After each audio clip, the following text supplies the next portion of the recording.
Daniel chapter 14. Bel and the Dragon. After King Astyages was gathered to his ancestors, Cyrus the Persian succeeded to his kingdom. Daniel was a companion of the king, and was held in higher honor than any of the friends of the king. The Babylonians had an idol called Bel, and every day they provided for it 6 bushels of fine flour, 40 sheep, and 6 measures of wine. The king revered it and went every day to worship it. But Daniel worshipped only his God. When the king asked him, "Why do you not worship Bel?" Daniel replied, "Because I do not revere idols made with hands, but only the living God, who made heaven and earth, and has dominion over all flesh." Then the king continued, "You do not think Bel is a living God? Do you not see how much he eats and drinks every day?" Daniel began to laugh. "Do not be deceived, O king," he said, "it is only clay inside and bronze outside. It has never eaten or drunk anything." Enraged, the king called his priests and said to them, "Unless you tell me who it is that consumes these provisions, you shall die. But if you can show that Bel consumes them, Daniel shall die for blaspheming Bel." Daniel said to the king, "Let it be as you say." There were 70 priests of Bel, besides their wives and children. When the king went with Daniel into the temple of Bel, the priests of Bel said, "See, we are going to leave. You, O king, set out the food and prepare the wine.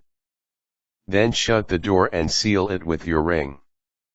If you do not find that Bel has eaten it all when you return in the morning, we are to die. Otherwise Daniel shall die for his lies against us." They were not perturbed, because under the table they had made a secret entrance, through which they always came in to consume the food.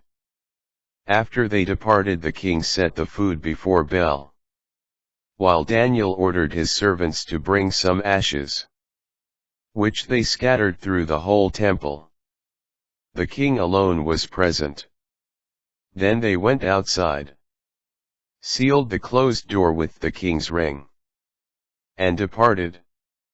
The priests entered that night as usual, with their wives and children, and they ate and drank everything.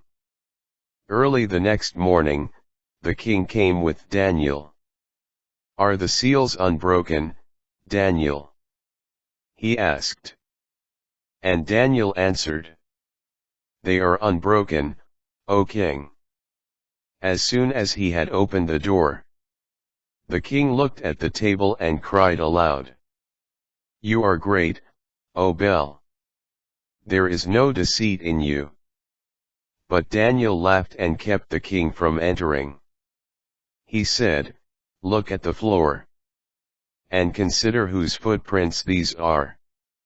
"I see the footprints of men, women, and children," said the king. In his wrath the king arrested the priests, their wives, and their children. They showed him the secret door, by which they used to enter to consume what was on the table. The king put them to death, and handed Bel over to Daniel, who destroyed it and its temple. There was a great dragon which the Babylonians revered. The king said to Daniel, "You cannot deny that this is a living God, so worship it." But Daniel answered, "I worship the Lord, my God, for he is the living God. Give me permission, O king, and I will kill this dragon without sword or club." "I give you permission," the king said. Then Daniel took some pitch, fat, and hair. These he boiled together and made into cakes. He put them into the mouth of the dragon. And when the dragon ate them, he burst. This, he said, is what you revered. When the Babylonians heard this, they were angry and turned against the king. The king has become a Jew, they said. He has destroyed Bel, killed the dragon, and put the priests to death. They went to the king and demanded, "Hand Daniel over to us, or we will kill you and your family." When he saw himself threatened with violence, the king was forced to hand Daniel over to them. They threw Daniel into a lion's den, where he remained 6 days. In the den were 7 lions. 2 carcasses and 2 sheep had been given to them daily. But now they were given nothing, so that they would devour Daniel. The prophet Habakkuk was in Judea. He mixed some bread in a bowl with the stew he had boiled, and was going to bring it to the reapers in the field, when an angel of the Lord told him, "Take the meal you have to Daniel in the lion's den at Babylon."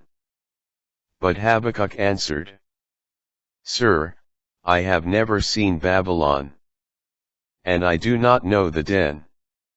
The angel of the Lord seized him by the crown of his head and carried him by the hair. With the speed of the wind, he set him down in Babylon above the den. "Daniel, Daniel," cried Habakkuk, "take the meal God has sent you." "You have remembered me, O God," said Daniel. "You have not forsaken those who love you." So Daniel ate. But the angel of God at once brought Habakkuk back to his own place. On the 7th day the king came to mourn for Daniel. As he came to the den and looked in, there was Daniel, sitting there. The king cried aloud, "You are great, O Lord, the God of Daniel, and there is no other besides you." He brought Daniel out. But those who had tried to destroy him, he threw into the den, and they were devoured in a moment before his eyes.